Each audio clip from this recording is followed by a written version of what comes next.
ഇവിടെ സിസ്റ്റം ശരിയല്ല എന്ന് പറയേണ്ട ആർജവം നമ്മൾ കാണിക്കേണ്ടിയിരിക്കുന്നു. കൃത്യമായി സംവിധാനങ്ങൾ ഏകോപിപ്പിക്കുന്നതിനായി ഇന്ന് നമ്മൾ സംസാരിക്കുന്ന ഈ മിനിറ്റ് വരെ 6 മണി കഴിഞ്ഞ് 21 മിനിറ്റുകൾ പിന്നിട്ടിരിക്കുകയാണ്. അർജുനെ കാണാതായി 7 ദിവസം.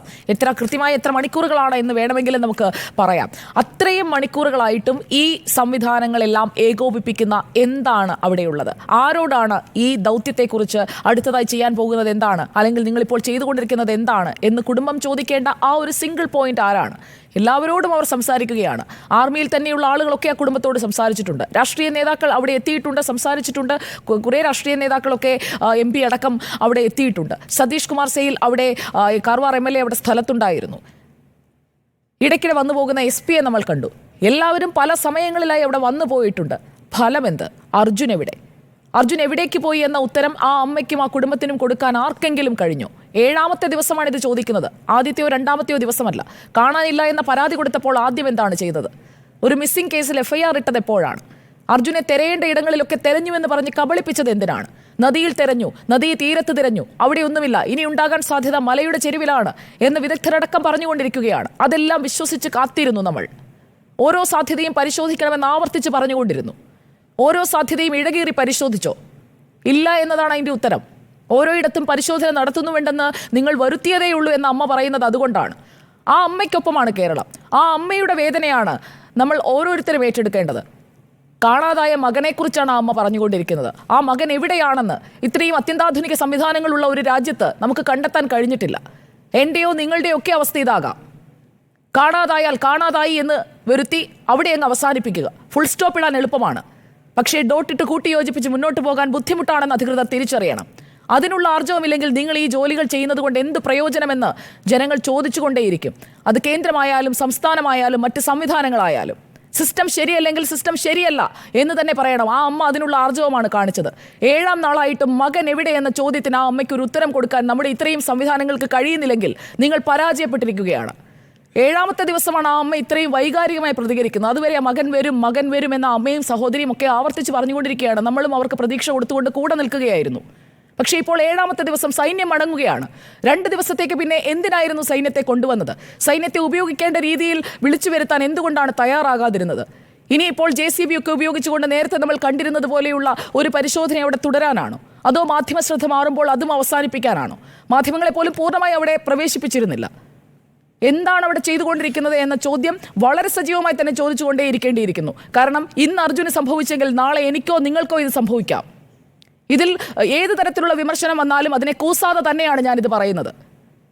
എല്ലാവരും ഓരോ സാധ്യതകൾ ചൂണ്ടിക്കാണിച്ചു. വാഹനം എവിടെ ഉണ്ടായിരുന്നുവെന്ന് പറഞ്ഞു. പുഴയിലേക്ക് വീഴാനുള്ള സാധ്യത, മലയോരത്ത് കിടക്കാനുള്ള സാധ്യത, എല്ലാ സാധ്യതകളും പരിശോധിക്കണമെന്ന് ആവർത്തിച്ച് പറഞ്ഞപ്പോൾ പുഴയോരത്തില്ല, ഉറപ്പാക്കി. നദിയിൽ പരിശോധിച്ചു, ഇല്ല. ഇനിയുള്ളത് ആ മലഞ്ചെരുവിലെ മണ്ണിലാണ്.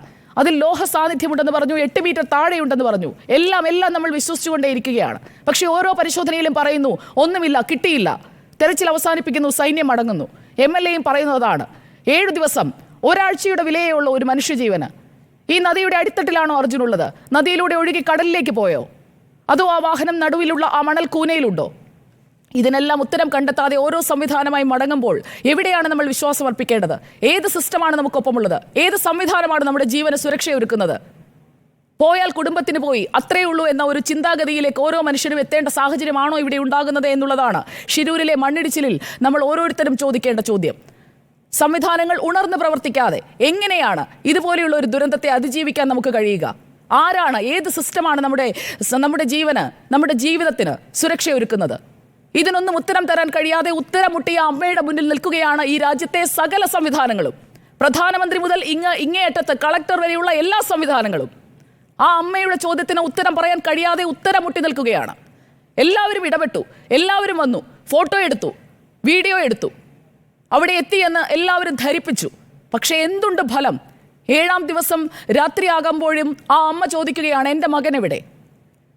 അർജുനെ തിരയുകയാണ് എന്ന് പറഞ്ഞതുകൊണ്ട് എന്ത് കാര്യം? ആ നദിയിലെ കൂമ്പാരത്തിലാണോ?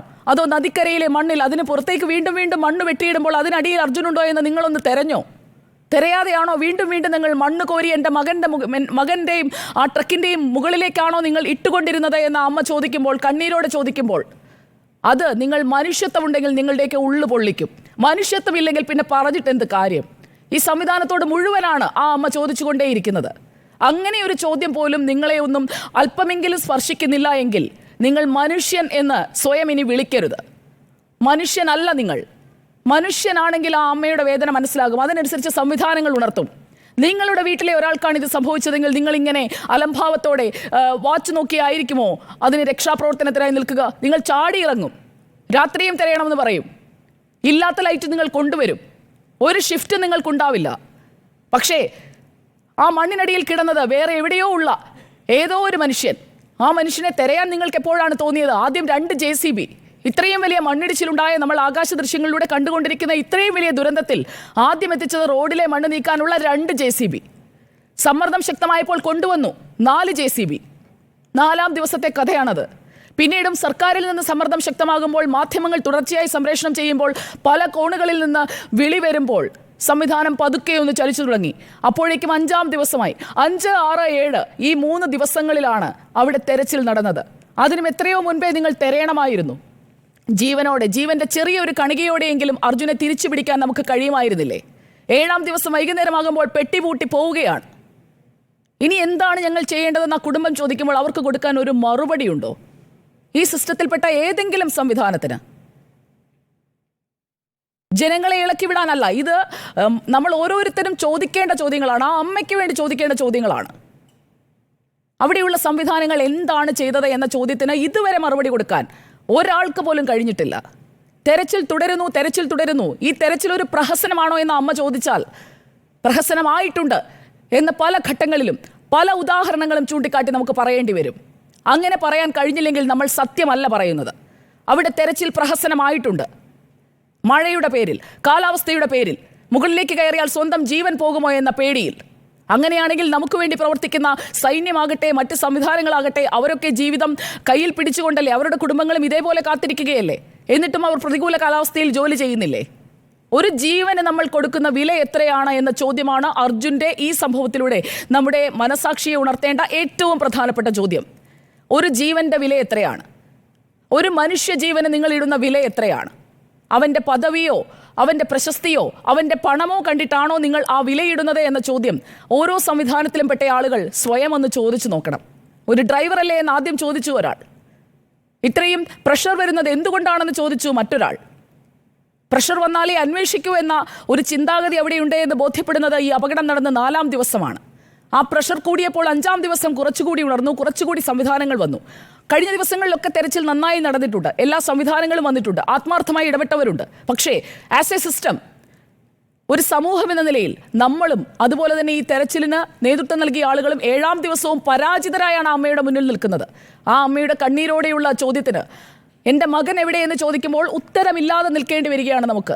ഇത്രയും സംവിധാനങ്ങൾ ഉണ്ടായിട്ടും ആ ഉത്തരം കൊടുക്കാൻ കഴിയുന്നില്ല എന്നത് ഒരു യാഥാർത്ഥ്യമാണ്.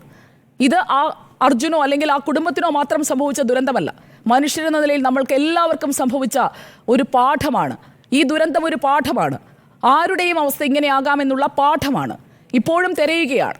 എവിടെയെന്ന് കൃത്യമായ ഫോക്കസ് ഇല്ലാത്ത ഒരു തെരച്ചിലായി ഇത് മാറുന്നു എന്ന് ആദ്യഘട്ടം മുതൽ തന്നെ വിമർശനം ഉയരുമ്പോൾ അങ്ങനെയല്ല, ഞങ്ങൾ കൃത്യമായി ഉറപ്പിച്ചിട്ടുണ്ട് എന്ന് പറയുന്നു. ഇന്ന് നടത്തിയ പരിശോധനയും കൂടി പൂർത്തിയാക്കി സൈന്യം മടങ്ങുകയാണ്.